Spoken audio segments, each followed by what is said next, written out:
Yo, what's going on, guys? It's Houston Sports Talk back into the video today, and today the Minnesota Timberwolves beat the Golden State Warriors 117 to 110 in Game 4 of the second round. And unless the Golden State Warriors come back from 3-1, Minnesota Timberwolves very well likely will be going to their back-to-back Western Conference Finals in a row. This, we'll be interested to see who that will be against. Last year was against the Dallas Mavericks. This year it's either going to be against the Denver Nuggets or the Oklahoma City Thunder. Which do I think will be the easier matchup for this Minnesota Timberwolves team? I think Minnesota has had success against both teams in the regular season, but in the postseason, I think the team you'd rather face, and it's crazy to say this, even though this is a team that just won a championship a couple years ago, but I would say the Denver Nuggets, with the Minnesota's success against the Nuggets in the 7-game series last year. And then, just the fact that it's be really tough to beat the Thunder in a series. But, it would be interesting to see Minnesota, Denver in the Western Conference Finals. But I think it most likely will be Minnesota versus Oklahoma City, which will be would be an interesting matchup. So, all right, let's get into the stats. This game 117-110 is the final score. Look, the score says one thing, and the way this game went says another. The Warriors are down 20 plus in this game. They brought their bench out. Their bench started knocking down shots, making plays. That was great to see, but it was just way too late. So Minnesota won this game by 7, but when both team stars were out there, Minnesota really won this game by like 16, 17 points, something like that, and had led by 20 or more. And so when the two team starters were out there, Minnesota killed the Golden State tonight, and that was the difference. Draymond Green, look, I'm going to start with Draymond Green because I can go over what Minnesota did tonight, and I'm going to did well, but I want to go over what Golden State did tonight and where things went wrong for them. Draymond Green, this was one thing I said last game that they needed to have in this next game in order for them to win. And they got it from Draymond Green. 14 points, 7 rebounds, 2 assists, 6 for 14, 2 for 6 from 3. I said that Draymond Green, you need him to be better scoring-wise, but also the thing you needed from Draymond Green was for him to stay out of foul trouble. He played 34 minutes, didn't really play the last 3 minutes of the ball game because of Steve Kerr pulling out the starters. So, Draymond Green did a great job tonight. Now, another thing I said for this Warriors team is you need Jimmy Butler to be great, and that's what you didn't get. And so that's where it really hurts you. 14 points for Butler, 5 for 9. Jimmy's, honestly, just with the way Jimmy was not aggressive tonight, he was playing like Stephen Curry was out there. Obviously, Stephen Curry's not out there. He's not healthy, but the way Jimmy Butler is not shooting the basketball in this game, not being more aggressive, just to me, it was like Jimmy.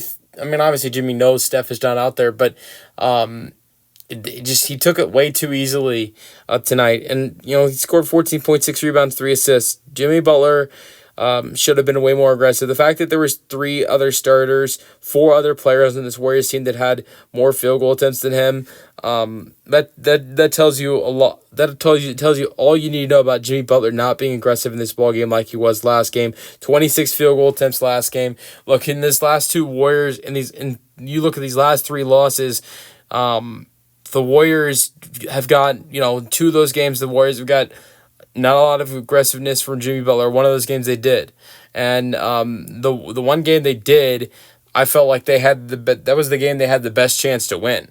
The two games they did not get aggressiveness from Jimmy Butler. They got their butts kicked. Game 2, Jimmy Butler was not aggressive. Only took 13 field goal attempts.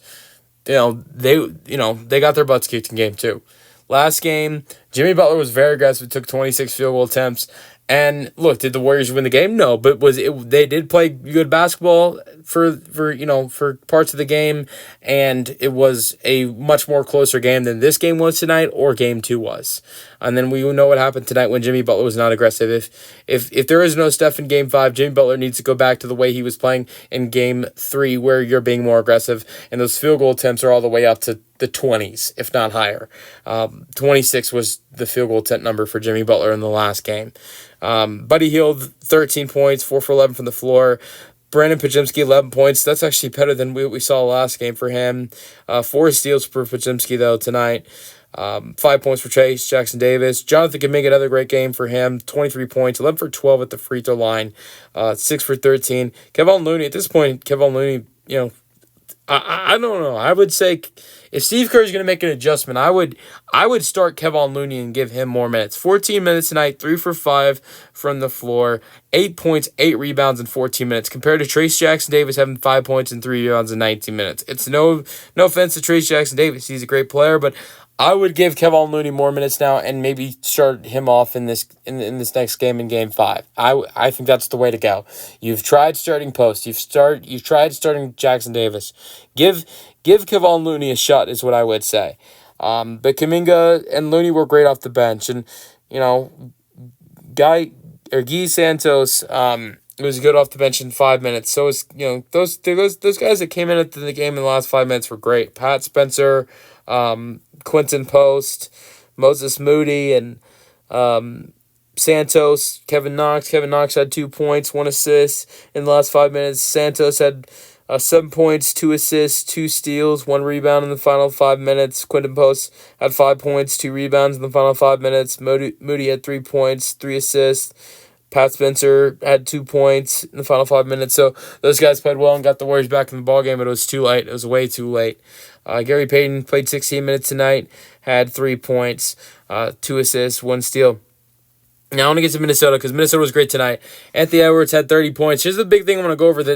I said Minnesota needed this game from him tonight, and they got it. 14 points in the first half for Anthony Edwards. He almost had the same amount of point in this first half tonight.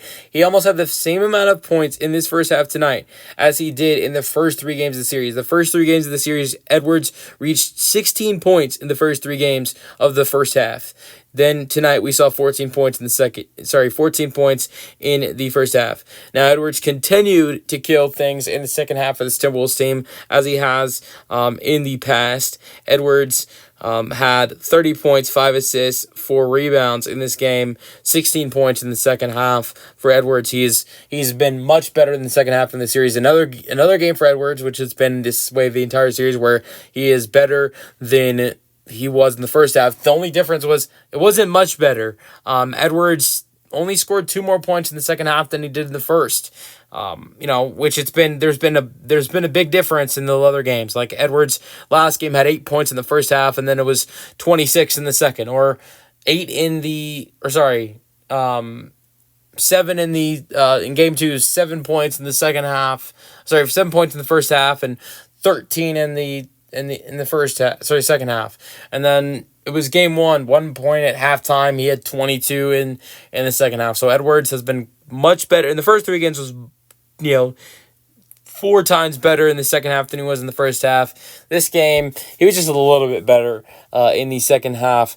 He didn't play much in the second half due to being in foul trouble.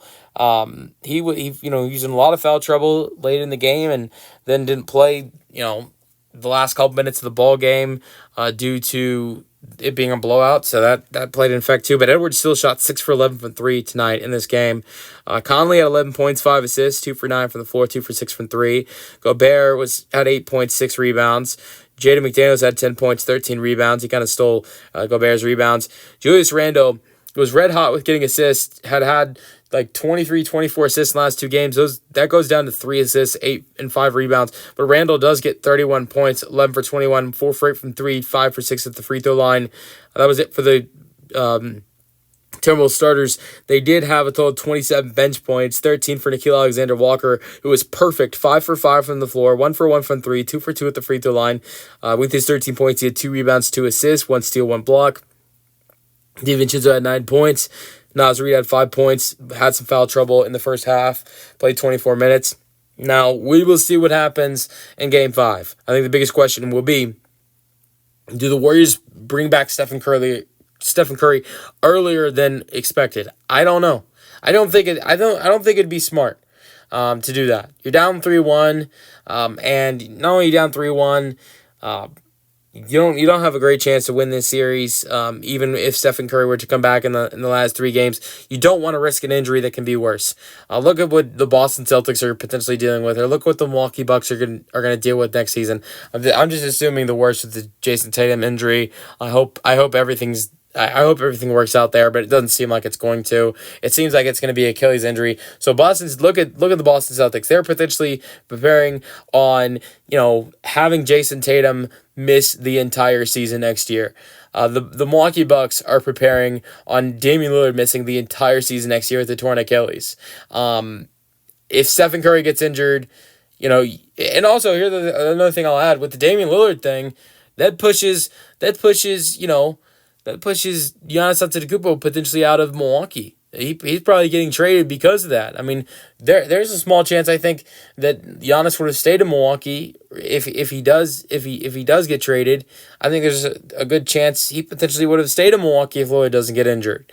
And so if there were to be if you rush Curry back and there's a injury, I think you should look at Jason Tatum and Damian Lillard, what's happened in these playoffs, and remind yourself what's happened with those two guys, and that should be all the reasons why not to play Stephen Curry in Game 5.